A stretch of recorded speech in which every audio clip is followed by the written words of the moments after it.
SP Nitish।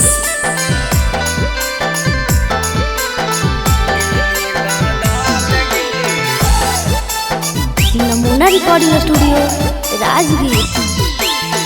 दिलवा लगा के काहे कर देनी छाल गे, दिलवा लगा के काहे कर देनी छाल गे। अग मिलाते भातार पगले गेनी बादल गे, अग मिलाते भातार पगले गेनी बादल गे।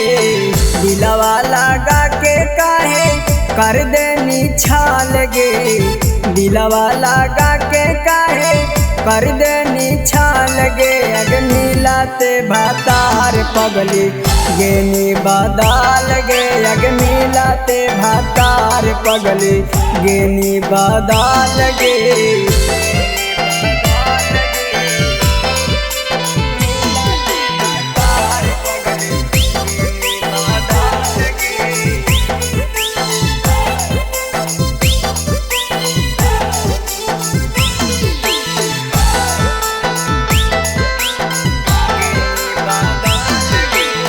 फोनवा लगा के रोज करहानी बात गे, फोनवा लगा के रोज करहानी बात गे। अगे आज काहे मारी जाए दिलवा पर लात गे, अगे आज काहे मारी जाए दिलवा पर लात गे।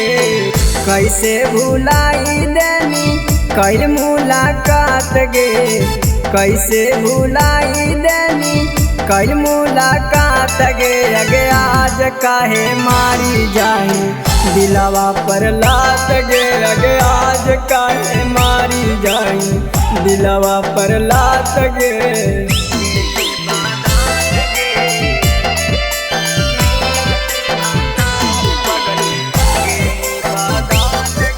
नमूना रिकॉर्डिंग स्टूडियो राजगीर।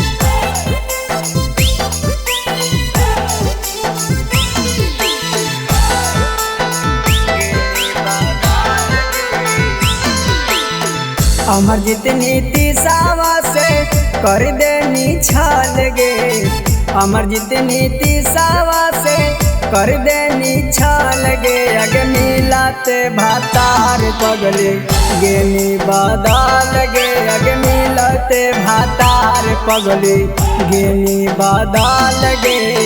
दिलवा लगा के काहे कर देनी छाल गे, दिलवा लगा के काहे कर देनी छाल गे। अग मिलाते भातार पगले गेनी बादल गे, अग मिलाते भातार पगले गेनी बादल गे।